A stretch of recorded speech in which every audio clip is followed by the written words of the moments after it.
بسم اللہ الرحمن الرحیم۔ حضرات محترم،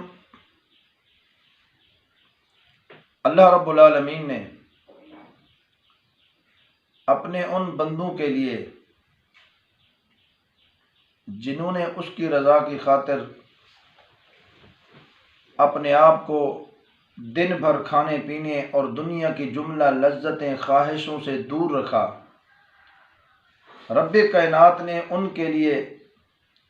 جب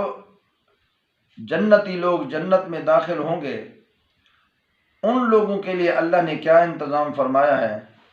جن لوگوں نے اللہ کی رضا کی خاطر اپنے آپ کو دنیا کی ہر خواہش و لذت سے دور رکھا اور ہزاروں نعمتوں اور لاکھوں نعمتوں کو کھانے سے پرہیز کیا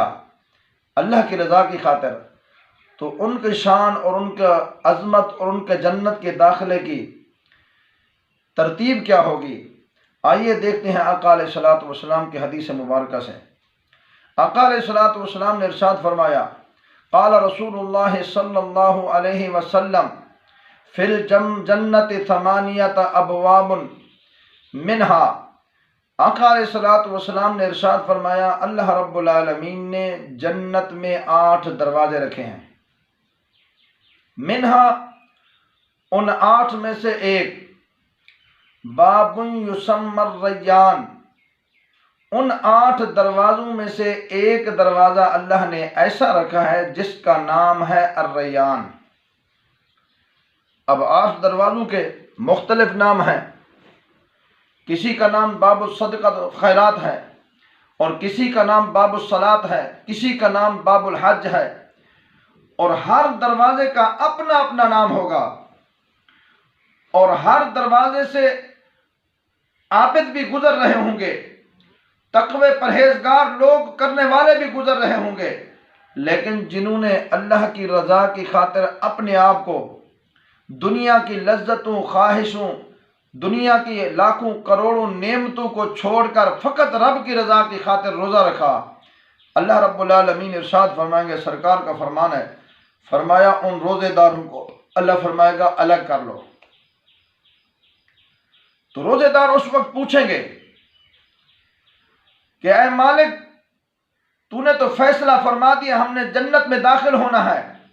لیکن اب ہمیں کیوں روکا جا رہا ہے؟ تو اللہ رب العالمین ارشاد فرماتے ہیں، میرے حبیب ان لوگوں کو اس لیے میں رکوا دوں گا کیونکہ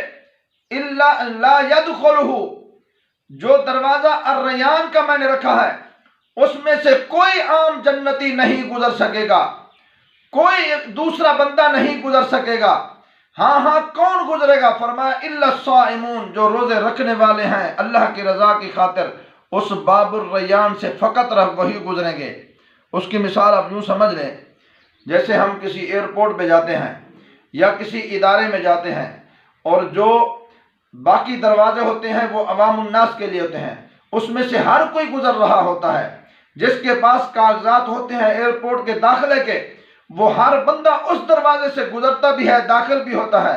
لیکن کچھ خاص دروازے ہوتے ہیں جس میں سے بادشاہوں کا گزر ہوتا ہے، کچھ خاص دروازے ہوتے ہیں جس میں سے امراء کا گزر ہوتا ہے، کچھ خاص دروازے ہوتے ہیں جس میں سے معزز شخصیات کو گزار کر اسے پروٹوکول دیا جاتا ہے، اسے عزت اور تکریم دی جاتی ہے۔ اس لیے اللہ رب العالمین کا وہ فرمان عالی شان، فرمایا فَإِنَّهُ لِي، جب روزہ میرے لیے ہے، انا اجزا بہی، تو اس کی جزا بھی میں دوں گا۔ معلوم یہ ہوا جب جنت میں ان کا داخلہ ہوگا، ان کا پروٹوکول یہ ہوگا، ان کا دروازہ بھی الگ ہوگا، عزت و شان سے ان کو گزارا جائے گا، ان کو پروٹوکول سے گزارا جائے گا۔ معلوم یہ ہوا یہ روزے کی برکت اور صدقہ ہے، اللہ نے جنت کا دروازہ بھی ان لوگوں کے لیے خاص کر کے رکھا ہوا ہے۔ جب جنت کا داخلہ بھی ان کے خاص طریقے سے ہوگا تو پھر جنت میں رہ کر بھی ان کا گھر بھی خاص طریقے کا ہوگا، ان کا انداز رہنے کا بھی خاص طریقے کا ہوگا۔ ہاں آقا علیہ الصلوۃ والسلام کے حدیث مبارکہ کے مطابق سرکار نے ارشاد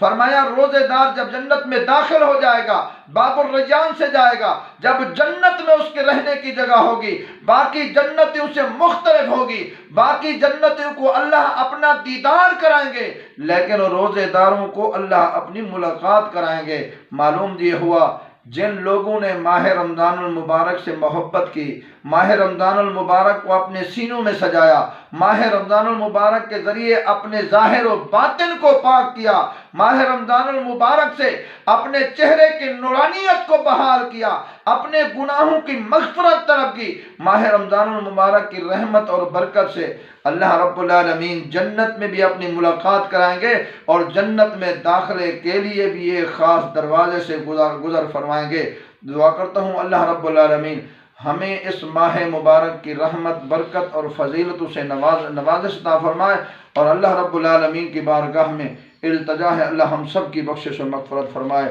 وما علینا الا البلاغ المبین۔